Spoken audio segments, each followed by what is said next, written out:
And Rajiv Reddy గారితో ఏంటి మీ అనుభవం? We both went to the same university అండి అమెరికాలో. నేను ఒక చోట పనిచేసేవాను, ఆయన వేరే చోట పనిచేసేవాళ్ళు.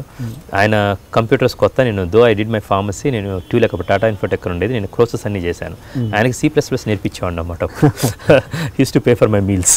సో అలాగే then we started and me him Katragadda Siddharth అని మన సాది స్టూడియోస్ పాపయ్య గారు అబ్బాయి అన్నమాట. అతను చింతాశ్యామ్ బిఫోర్ అవర్ రూమ్మేట్స్ అన్నమాట. ఒక రిచ్ఫీల్డ్ పార్క్లో we took a condominium, say 3 BHK house laga mata. We 4 used to live. We were like partners in crime in everything. Then when I wanted to become a director, it's a very impulsive decision. One Wednesday I thought, Rajiv came to India. Then JFK ki athan pick chesukodaniki ellanu. While traveling back I told him that I want to go back to India. He thought for a holiday, I want to go for good. I want to make movies. Okay. Nammaledamata. Then we stopped at one Cedar Ridge Hotel and I still remember that, that cafe. Ordered this nice broccoli soup and I told him basically, I really want to tell stories and that each basically somehow I want to go back. Then I traveled, I came back, then Rajiv came back and he also loves movies and he's a great thinker and మేము చాలా విషయాల్లో అసలు మేము ఏకీభవించాం అన్నమాట. నాకు నచ్చిన shirt తనకు అసలు నచ్చదు బేసికల్గా, but we respect thing. He knows complete trust on me as a creative thing. He won't even question. ఏమైనా ఉంటే అభిప్రాయం ఉంటే చెప్తాడు, దాని తర్వాత ఇంకా సెకండరీ ఉండదు. అతను చేసింది ఏది నేను అడగను అన్నమాట. So what ever he does for the good of me, what ever I do for good of him. That's how the friendship continuing. It's part of family now for my brother. And family విషయానికి వస్తే సుహాసిని గారితో మీరు ఎక్కువగా ప్రతిసారి తల్లి కంటే ఎక్కువగా చెప్తుంటారు. ఏంటి అంత అసోసియేషన్ ఎలా? She's another mother for me basically. When I was no one, when I wanted to become a filmmaker, she's the only one who understood. There's so many things which I cannot share on camera basically. It's a great bonding of a sister అన్నమాట thing and complete trust. నాకు డబ్బులు అవసరం అయితే తను బేసికల్గా whatever kind of thing she was ready to give all the money she has to make this film and it's a strong support system comes from my brother in law అన్నమాట. చాలా స్వచ్ఛమైన people, mister Srinivas or Suhasini, great kids they have and God has blessed me with great things in life, great family, beautiful wife and very అర్థం చేసుకునేది at the same time అర్థం చేసుకోవటం at the same time అర్థం అంటే అర్థం చెప్పే wife. అనొచ్చు మీరు టూ ఎర్లీ టు సే అని, but she's very supportive and great friends I have and great team to work with and now great audience who are accepting my movies. Very excited phase in my life. అంటే సుహాసిని గారి గురించి అంటే నేను అనేది share camera ముందు share చేసుకోగలిగేవి ఏదైనా share చేసుకోలేనంటే అయ్యేం లేవండి. చిన్నప్పటి నుంచి అవన్నీ చెప్పుకోవాల్సిన అవసరం లేనివ్వండి.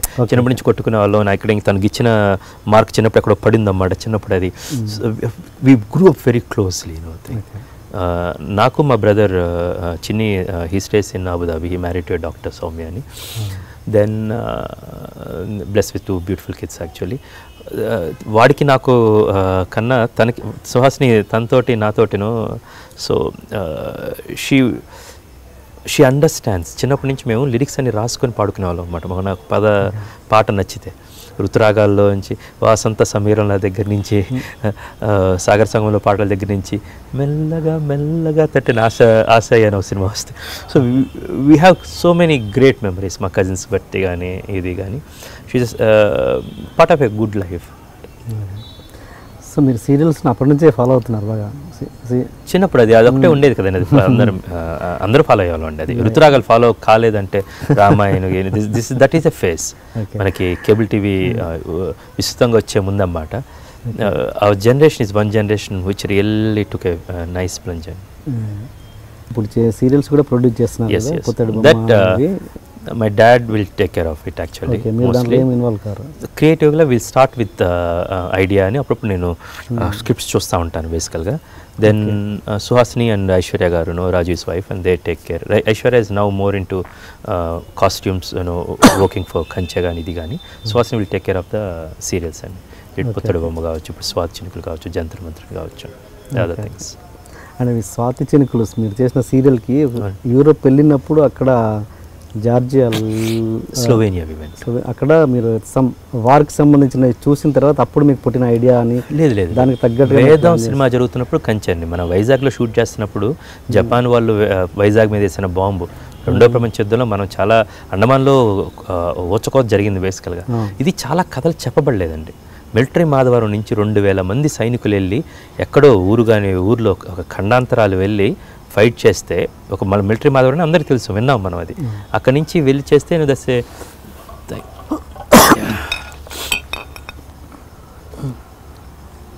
That is there I found a story, there I found a human emotion. దాని తర్వాత అంటే ఇన్స్పిరేషన్ ఎలా వచ్చేది తెలియదండి. గమ్యం అప్పుడు పూర్ణచంద్రరావు గారని అప్పుడు బిబోలో పనిచేసేవారు. ఆయన నీడ్ లిటరేట్ చిల్డ్రన్స్ ఎడ్యుకేషన్ అని నైస్ అని ఒక ఆర్గనైజేషన్ స్టార్ట్ చేశారండి. ఎక్స్ట్రీమ్లీ థరో జెంటిల్మెన్ అండ్ అతను చాలా హెల్ప్ఫుల్ నేచర్ ఉన్నాయి ఆయన అన్నమాట. ఆయన ఇన్స్పిరేషన్ నాకు. అప్పుడు జరుగుతున్న నక్సల్స్కి గవర్నమెంట్కి మధ్య చర్చలు జరుగుతుండడం కావచ్చు, నర్సరావుపేటలో కోటప్పకొండ తిరణాలు అసభ్యమైన డ్యాన్సులు నృత్యాలు కావచ్చు, అప్పుడు విస్తృతంగా వచ్చిన టీవీలో. ఈ టీవీలో మన న్యూస్ వెనక నాకు హ్యూమన్ ఎమోషన్ కనపడిందండి. ఒక చాలా మనుషులు కనపడ్డారండి. అందులోంచి వచ్చిన గాలి సీన్లు కావచ్చు, అందులో నుంచి వచ్చిన శేషు క్యారెక్టర్లు కావచ్చు, ఒక maybe Gautam Buddha story. It can be. గమ్యంలో చాలా పార్శ్వాలు ఉంటాయండి. Man who is taking a journey to and then he is finding 5 different virtues of life and who enlightened himself. అది మనం అందులోనే అభిరామన్ అతని పేరు రాముడు, ఈ అమ్మాయి పేరు జానకి సీత, అతనికి హెల్ప్ చేసే అతను గాలిసీను పవనుడు అన్నమాట. అది చాలా చాలా తెలియకుండా అది సెట్ చేసుకుంటామండి. సో ఈ కథ చెప్పాలనిపించింది, చెప్పాను. సేమ్ టైం వేదం అప్పుడు మన బాంబేలో జరిగిన తాజ్ ఇన్సిడెంట్స్, టెర్రరిస్ట్ అటాక్ కావచ్చు, అందులో వాళ్ళు హాస్పిటల్కి కూడా వెళ్ళారండి. హాస్పిటల్లో చంపడం జరిగింది. ఎక్కడ బాధపడితే హాస్పిటల్కి వెళ్తారు, అక్కడ కూడా వెళ్ళి చంపడం అనేది కలిచివేసిందండి. ఆ ఇన్సిడెంట్ నాకు అక్కడ 5 different human lifes are there. ఆ హ్యూమన్ ఎమోషన్ని దాన్ని పట్టుకొని అప్పుడున్న గోద్రా ఇన్సిడెంట్, అది రహీముద్దీన్ ఖురేషీ స్టోరీ కావచ్చు, దట్ రాక్ ఇన్సిడెంట్. అప్పుడు మనం న్యూ ఇయర్ పార్టీలు ఎక్కువ చేసుకునే వాళ్ళం బేసికల్గా. ఇప్పుడు తగ్గింది. 2010-11లో చాలా ఎక్సైటింగ్ ఉండేవి. దెన్ మేబీ ఈ మధ్యలో నాకు కొంచెం వయసు పెరిగిందేమో. కేబుల్ రాజులు, సరోజులు, దెన్ రాములు. అప్పుడు కిడ్నీ విషయాలు ఉండేది. అది తెలియకుండా, అంటే అది అలా జరిగిందంటే ఇప్పుడు నేను తరచు చూసుకుంటే తెలుస్తుందండి. అప్పుడు నాకు తెలిసేది కాదు. దాని వెనక ఒక మానవ కోణం తీసుకొని దాన్ని ఎంటర్టైన్ కమర్షియల్ ఫార్మాట్లో పెట్టి ఒక అందమైన వేదంగా చెప్పడం అండి. 4 వేదాలు అంటే నేను చెప్పింది 5వ వేదం అండి, పంచమ వేదం బేసికల్గా. వేదం అంటే జ్ఞానం అని అర్థం. వేదం అంటే ఇది వేద అని, ఇది చేసి తీరాలంది. లివ్ అండ్ లెట్ లివ్ కన్నా అంతకు మించిన వేదం లేదండి, బతికించు అనేది. So then I shifted to Krishnavande చేద్దున్నప్పుడు మైనింగ్ మాఫియా కావచ్చు, సురభికి పబ్లిక్ గార్డెన్స్లో ఒక స్థలం కేటాయించడం కావచ్చు, దీస్ ఆర్ ద థింగ్స్. తెలియకుండా ఒక చిన్న ఇన్ఫ్లుయెన్స్, ఒక కథ అనేది ఏర్పడుతూ ఉంటుందండి. ఎప్పుడైద్దో తెలియదు. సో ఈ కంచె అనేది వేదం జరుగుతున్నప్పుడు నేను అక్కడ ఒక మన నేవల్ బేస్ మీద పడినప్పుడు, అందులో షౌకర్ జనక్ గారు పనిచేస్తున్నప్పుడు షౌకర్ జనక్ గారు చెప్పారు, 2వ ప్రపంచ యుద్ధం టైంలో మద్రాసు నుంచి అందరినీ తరలించారు రైళ్ళల్లో, మన ఇంక్లూడింగ్ ద జూల్